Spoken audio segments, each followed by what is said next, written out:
There is a lot of mystery surrounding the continent of Antarctica. Officially the driest place on Earth, the ecosystems within the South Pole are untouched and remain the healthiest anywhere, one of the main official reasons for the Antarctic Treaty. A cooperation of many of the world's nations to not pollute the area. The result of this treaty has been a ban of most human beings going there, unless crossing it on set cruise routes. If there are ancient ruins within this mysterious place, they will be buried under kilometers of ice, only the largest of which would even show any evidence of their existence on the surface of the ice which encases them. These ruins may not even be classified as ruins. If they were flooded by a deluge, which in turn froze during pole shifts, they would be the most pristine ancient structures now left on Earth. They may look as if they were abandoned yesterday. There are many strange reports from the region of Antarctica, usually attached to those not lucky enough to survive its elements. Many researchers online claim to have found evidence of ruins and even pyramids within the South Pole.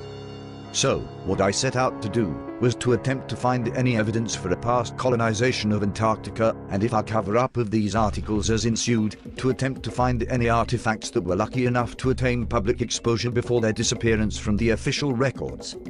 It did not take me long to realize I was already aware of such an artifact. A map made in 1513 by Turkish Admiral Piri Reis, created in accordance with ancient knowledge contained within manuscripts, which would later be lost during the destruction of the Library of Alexandria. Whether these fires, which occurred over a duration of 8 years, were orchestrated to steal these ancient books, or indeed to destroy them forever, is unknown. But from this lost knowledge, the continent of Antarctica would be shown without ice. It was thought at the time that the manuscripts within the library were only a few centuries old at most, yet the evidence would suggest they were very much older than assumed. Which is a conclusion numerous researchers have made. The map has intrigued countless individuals, and like so many other things we encounter, in regards to ancient knowledge, the most important of relics become lost or destroyed. However, the map is a surviving remnant of this vast mountain of intellectual wealth. It is the smouldering amber of proof needed to confirm such knowledge has existed before, and that the shores of Antarctica were known well, in the very distant past. If the map displays the shorelines of Antarctica before it was covered with ice, and it is displayed more accurately than Brazil, then it is not a large leap of the imagination to suspect that ancient ruins, dating back to the time of this knowledge, do exist on the Antarctic continent. And while we have ancient pyramids, declared as existing on all continents of the planet, apart from Antarctica, you begin to doubt that Antarctica is an exception after all. It could be home to the largest, with the southern tip of the world encircled by the stars. It may hold the most amazing ruins on Earth.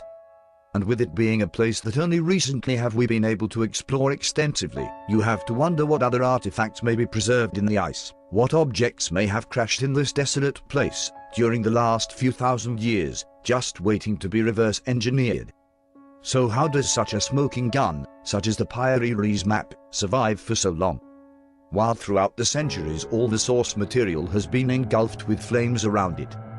Well, the coastline of Antarctica was not known to be displayed on the map until we achieved the capability of developing ground-penetrating technologies. It well and truly slipped under the radar.